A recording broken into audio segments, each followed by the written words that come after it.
Welcome to Mindfulness Lists, a show about making pizza and Italian history.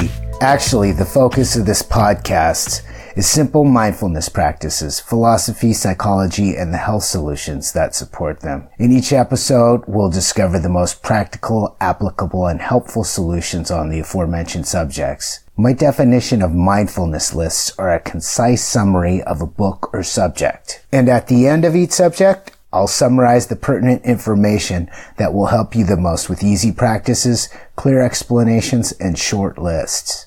I want to help you to feel better psychologically, emotionally, physically, have more self-compassion, better relationships with others, yourself, and life in general. If this sounds and feels like an appealing path, you came to the right place. My intention is to help. I really want to help you, and I want to make the world a better place for the people I love, for my child, and for my friends, and for me, of course. Let's just start off. Let me tell you a little bit about myself. I am just thankful for my life. Part of where it all started, where it starts for most of us, there's a saying, and the saying is, it's a Taoist saying, and it goes, if you want to find the face of the mother, no, wait, that's not it. If you want to find the child, first find the face of the mother. And what that means, if you don't like stupid riddles, is in order to figure things out, sometimes you have to go to the root of them. The root of our beings, the root of our personalities, almost all times comes from our childhood. So let me tell you a little bit about my grandma. She was a very simple woman. Like most grandmas, she gave me unconditional love that I could still feel. And this is years after her release from the physical world. It's strange to me that when we have a loss in life, sometimes there's a great gain of understanding or some other realization. My grandma, she was a very healthy person from the simple life that she led. She lived a long time. So when she transitioned, it wasn't so hard to accept because it felt right.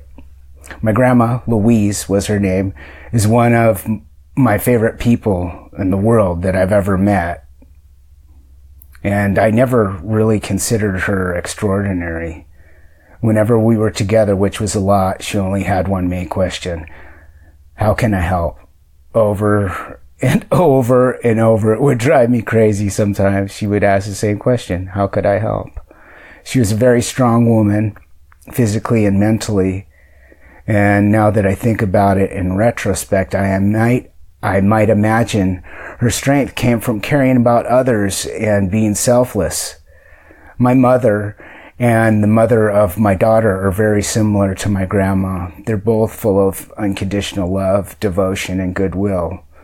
But words really don't express my gratitude for having such good role models in my life and how great it feels to be loved unconditionally. My intention and goal in life is to be like my baby mother, mom, and grandma. I want to help others. Seriously, I'm a joker, but that's really my intention of this show. And it's the goal in my life. It sounds very simple to be in service to the world and in service to others. That's what I want to do. I want to help others, and I want help as well in return.